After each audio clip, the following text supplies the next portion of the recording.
I drew this piece once, and then I converted it to black and white to check the values, and something clicked in my brain. The moment I saw it, I thought, yep, this is it, this is the coolest thing I've ever seen. I just have no words. I think this is the best of my work so far. Looking back, that was probably the moment I fell in love with the black and white art. Unfortunately, I forgot about it almost immediately, so for the next 6 months I continued drawing as usual, completely ignoring my newfound obsession. The funny thing is, I've always been more of a graphic artist. In art school we had to work with paint all the time, and I survived. Barely. Sometimes I even made something decent, but painting never really clicked to me. Graphite did. Here are some of my works from an art school. You can see that I'm very bad at painting, like very bad. This is the ugliest thing you can ever see, you can ever draw, and yeah, but in graphite you can see I'm pretty good. For some reason, drawing the same cube for the 10th time felt more exciting than working with colors and with paint. Looking back, the signs were obvious. I liked contrast, I liked values, I liked grayscale, I just didn't realize it yet. So today I'm finally giving black and white digital art a proper chance. No colors, no hiding mistakes behind pretty palettes, just values, contrast, and hopefully a drawing that doesn't end up looking like a burnt piece of toast. Let's see what happens.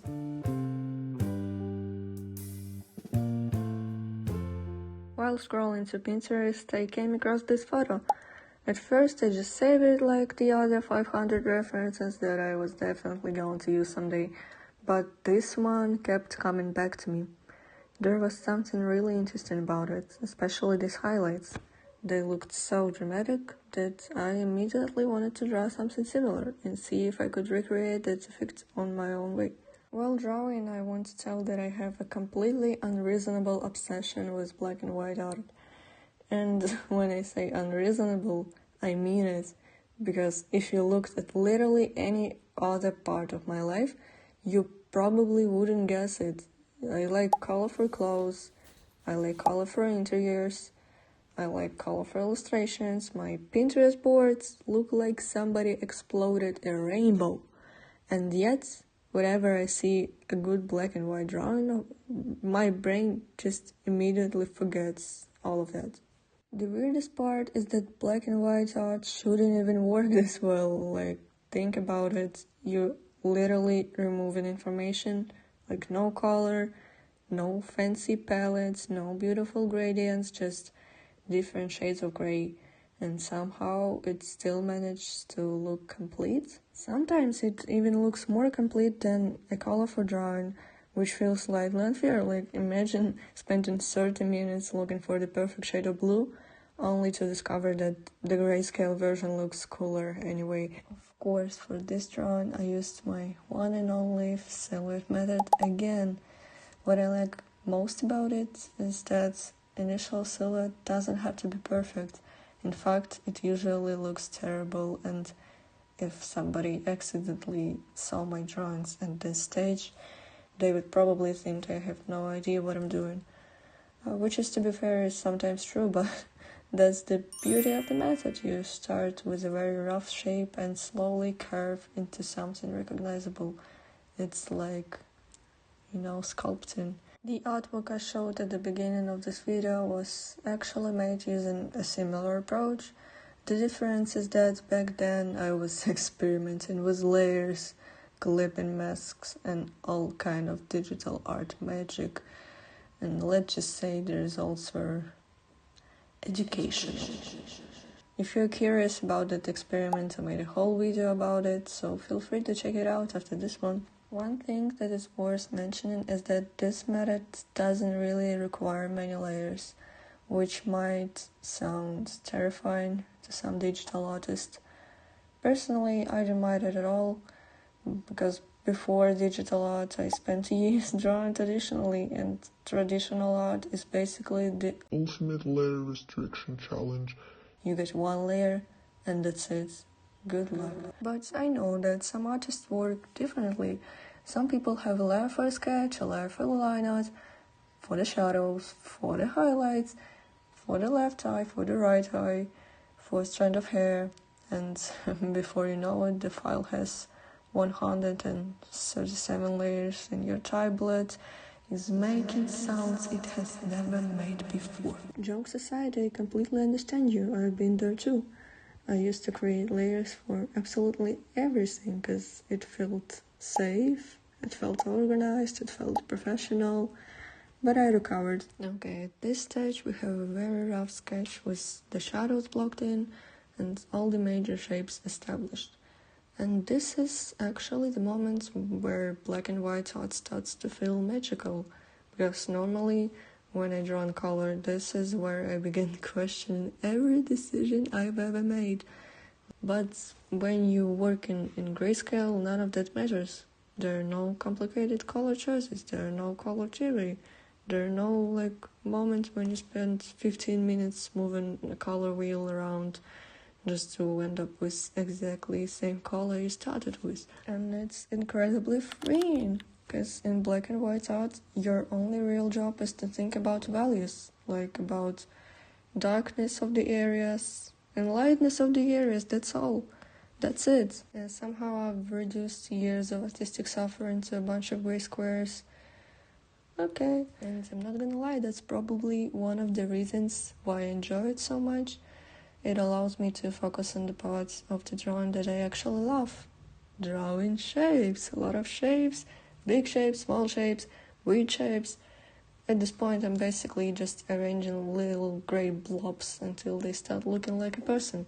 Actually, drawing is not as complicated as you might thought of it. Because when people see a finished artwork, they imagine some secret artistic knowledge behind it. Meanwhile, I'm just sitting here and thinking what if this shape was slightly darker? And surprisingly, that solves a lot of problems. So at this stage, I'm not really thinking about details yet. I'm just trying to make sure that the big shapes work together and that the contrast feels interesting, because if the drawing looks good now, it will be much easier to make it look good later. And now I'm starting to get into more detailing, which means it's finally time for my favorite tool, the lasso. I absolutely love the look of lasso art. There's something about those sharp edges that just scratches my brain the right way. Definitely use lasso tool in my other works because for me it's really easy and comfortable to render the clothes or the hair with this. I'm pretty sure my relationship with the lasso is healthier than the most relationship I've ever had in real life. Up until this point, I was following the reference quite closely. I was trying to, at least, but the problem is that at some point the drawing started developing a personality of its own. Little by little, I moved away from the reference, changed some proportions, changed the angle, adjusted some shapes, and which sounds harmless until you realize that the reference and drawing are no longer shown the same pose. And that's exactly where I got into trouble. The neck took me way longer than I would like to admit, because it looked wrong. The issue was that I kept trying to copy information from the reference, and the reference was no longer matching my drawing, and that's a mistake. References are incredibly useful, they can help you with anatomy, with lighting, proportions, and all sorts of complicated things, but they can't draw the picture for you.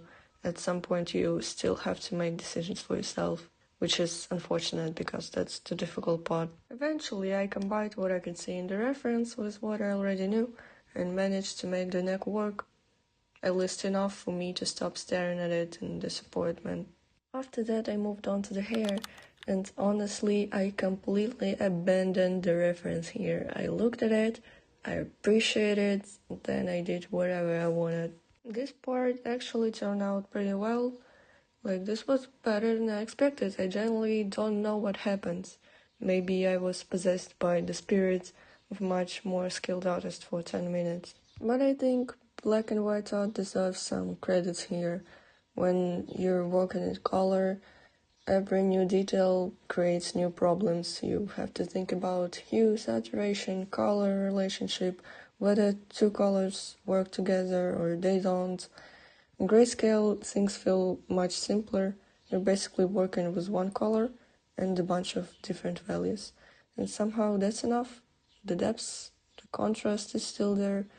The image still feels interesting, which is honestly feel like cheating. Normally, if you painted an entire artwork with just one color, it might feel flat or unfinished, but black and white has a special advantage.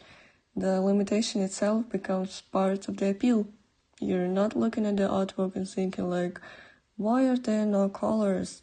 You're looking at it and thinking, oh, that's the point. After drawing the hair, I suddenly felt a new lease of life, that feeling when you've been struggling with the drawing for an hour and then one part finally works. Suddenly you feel talented and you feel like you start believing in yourself.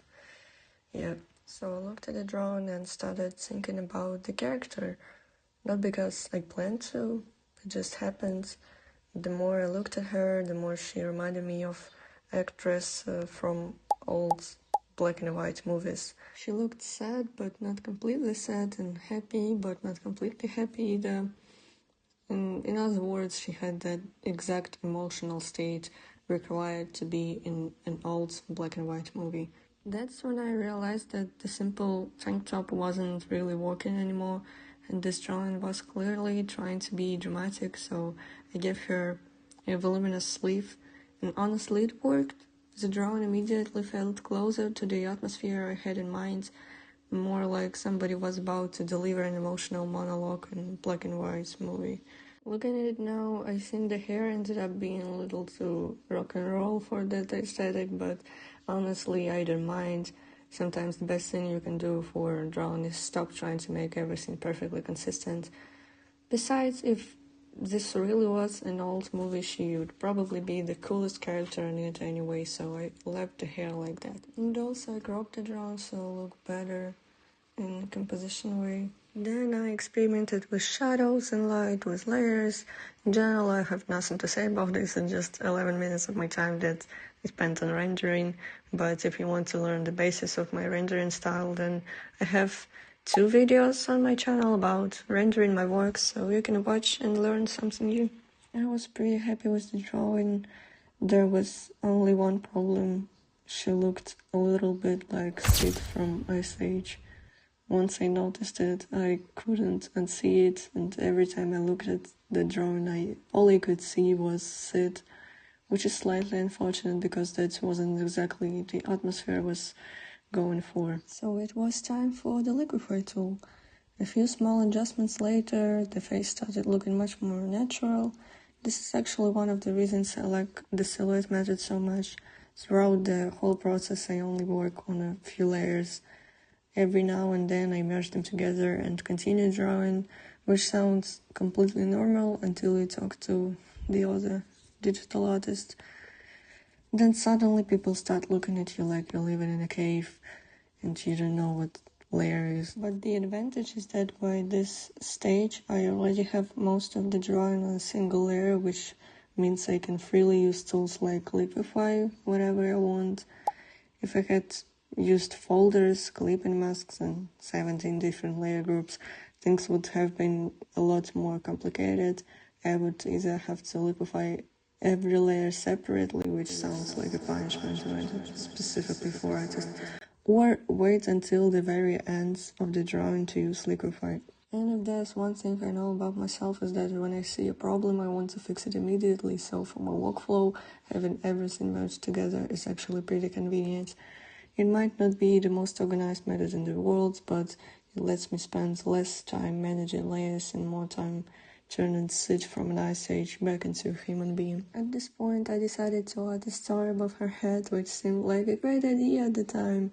But unfortunately, once I finished drawing it, I realized it wasn't exactly what I wanted.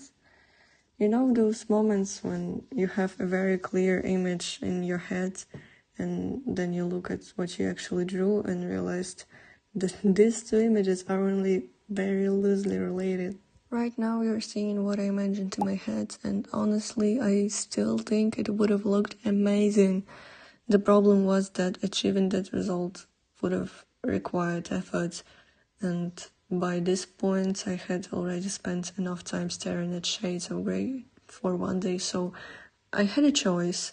Spend another 3 hours rendering my drawing, like rendering every tiny detail, or accept that sometimes good enough is actually good enough. Surprisingly, I chose the second option, a rare moment of my personal growth. Instead of redesigning the entire thing, I simply finished the star, added some glowing particles around it, and called it a day. I also added a very subtle light blue gradient around the star, just enough to suggest the glow, but not enough to completely destroy the black and white aesthetic I spent the entire video talking about. And then the real magic of a grayscale drawing begins.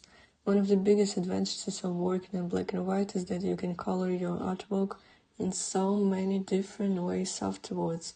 You can paint over it manually, add gradients, do a full color render, or experiment with different color combinations without touching the original drawing. I chose the easiest option possible. It's painting everything with a single color and playing with layer blending modes. And honestly, this part is always so much fun. Right now you're seeing all the different effects created by applying various blending modes to the same blue layer, and just look at how different they all feel. Like, some make the artwork look softer, some make it look more dramatic, some make it look like a movie poster, and some make it look like I accidentally clicked the wrong button. But that's exactly why I like this method so much. It gives you an absurd number of options with very little effort. At first it seems like working without colors would limit your creativity, but in reality I feel like it does the opposite. The whole idea behind this workflow is to create a strong foundation using only values and contrast. Once that part is finished, you can experiment as much as you want without worrying about ruining the structure of the drawing. And with that, the drawing is finally finished. To be honest, this experiment reminded me why I fell in love with the black and white art in the first place. At the beginning of this video, I mentioned that old artwork which completely changed the way I looked at the grayscale drawings. Back then I thought it was just a random moment, but after working on this piece, I realized that maybe it wasn't. There is something very satisfying about focusing only on values, contrast and shapes. It feels simpler, but at the same time it forces you to pay attention to things that are easy to ignore when you're distracted by colors. And surprisingly, drawing in black and white didn't feel limiting at all. If anything, it felt freeing. I spent less time choosing colors, less time doubting every decision, and more time actually drawing, which is a rare and beautiful experience. But black and white art has definitely earned a special place in my heart. So if you never tried drawing in grayscale before, maybe give it a chance. You might discover that your artwork looks much better than you expected, or you might discover that you absolutely hate grayscale. Either way, that's useful information. Thank you for watching, and I'll see you in the next one. Bye! This is what editing in night does to a person. Like, I was sitting there and choosing the effects for my text, and I was thinking like, why art? Why RAT? What does letters mean? What's RAT? Is that letters that have like the most, I don't know, particles in them, symbols, if you understand what I mean, like the most accurate thing to your actual text. Why not the ABC, you know? But then I understand that RAT is actually mean art, and I'm a dumb person at 10 p.m.